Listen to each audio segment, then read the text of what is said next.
ममता बनर्जी ने ये साफ कर दिया है कि मैं इस्तीफा नहीं देने जाऊंगी, मैं हारी नहीं हूं, मुझे हराया गया है।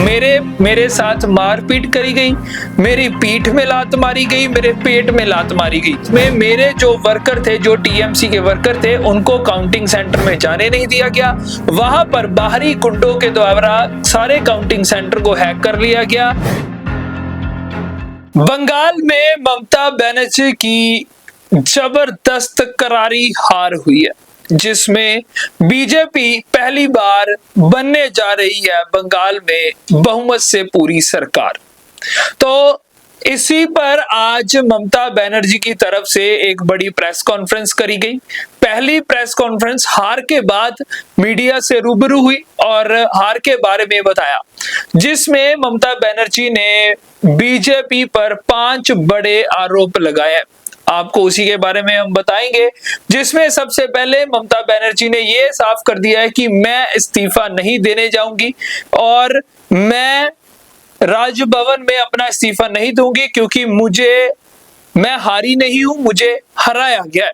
ये बात ममता बनर्जी ने अपनी प्रेस कॉन्फ्रेंस में करके एक नया बवाल खड़ा कर दिया है, जिसमें उन्होंने बोला है कि मैं इस्तीफा देने नहीं जाऊंगी, क्योंकि as per rule, as per process यही होता है कि जब कोई मुख्यमंत्री हार जाता है तो उसे अपने राजभवन में जाके राज्यपाल के सामने इस्तीफा देना होता है, जिससे ये साबित हो सके और ये होता है कि भाई ये मुख्यमंत्री के पद से इस्तीफा दे रही हैं। और उसी के बाद अगर हम बात करें 5 बड़े आरोपों की, सबसे पहला आरोप ममता बनर्जी की तरफ से ये लगाया गया कि जो बंगाल में हुआ ये एक काला अध्याय था।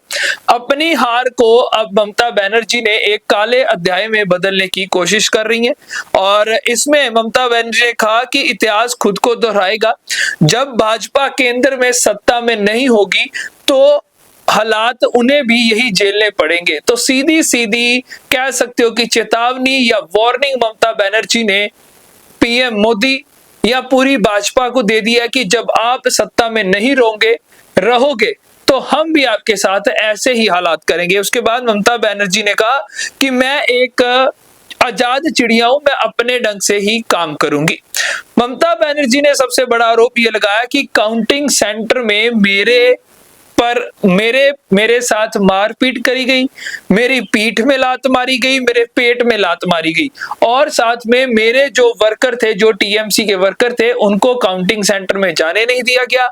वहां पर बाहरी गुंडों के द्वारा सारे काउंटिंग सेंटर को हैक कर लिया गया और जो 200 सीआरपीएफ जवान था वहां पर लगा हुआ, उन्होंने भी मेरे साथ मारपीट करी। यानी कि आप ये कह सकते हो कि ममता बनर्जी ने सीधे सीधे उनके साथ मारपीट करने का आरोप जो है वो बीजेपी पर लगाया है। और साथ में ये भी कहा गया कि काउंटिंग में खेला हुआ है, काउंटिंग में ही जो धांधली हुई है वो की गई है और मेरे पेट और मेरे पीठ पर लात मारी। मैं बाहर दोपहर में बाहर खड़ी रही, मुझे काउंटिंग सेंटर के अंदर नहीं जाने दिया और साथ में मुझे धक्का देकर वहां से निकाल दिया गया। और ममता बनर्जी प्रेस कॉन्फ्रेंस में ये कहना चाह रही थी कि पूरा जो प्लानिंग के तहत, चालाकी के तहत बीजेपी ने इस इलेक्शन को हैक किया, यानी कि 100 सीटें चुरा ली गई। ये जो दावा है ये ममता बनर्जी की तरफ से लगाया जा रहा है। उन्होंने कहा, ममता बनर्जी ने कहा कि भाजपा ने बहुत गंदे और चालाक तरीके अपनाए, जिसमें सबसे पहले ईवीएम को लूटने में विलन बना दिया गया कि ईवीएम को लूटा गया।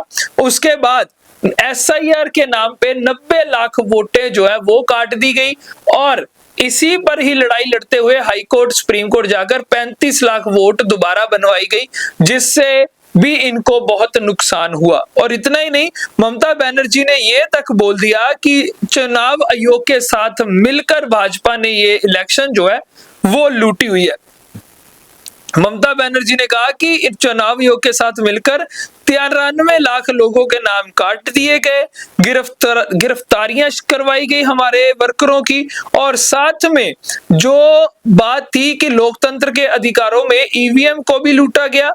उन्होंने ये भी इल्जाम लगाया कि सारा दिन वोटिंग होने के बाद जब वोटिंग हो गई तब भी ईवीएम की जो बैटरी थी वो 80-90% बची हुई थी, तो उसके बाद भी ये जो खेला है ये हुआ है। तो ये बड़े इल्जाम जो है ये ममता बनर्जी की तरफ से आज प्रेस कॉन्फ्रेंस करके लगाए गए हैं और सीधा सीधा बोल दिया गया कि मैं इस्तीफा नहीं दूंगी, मैं अपनी मनमर्जी से काम करूंगी, मैं एक आजाद चिड़िया हूं और साथ में इंडिया गठबंधन के साथ अब मिलकर काम करेंगी ममता बनर्जी, जिससे वो पहले कुछ समय पहले नाराज भी चल रही थी जब लोकसभा इलेक्शन थी, पर अब हारने के बाद उनके पास कोई और चारा भी नहीं है कि कहां जाए, कौन से विपक्ष के साथ जुड़े, और एक ही चारा है, एक ही रास्ता है कि वो विपक्ष इंडिया गठबंधन के साथ जुड़ जाए। तो अब ये जो मैंने सारी आपको बातें बताई, ये सारी 5 बड़ी बातें, 5 बड़े आरोप ममता बनर्जी की तरफ से बीजेपी पर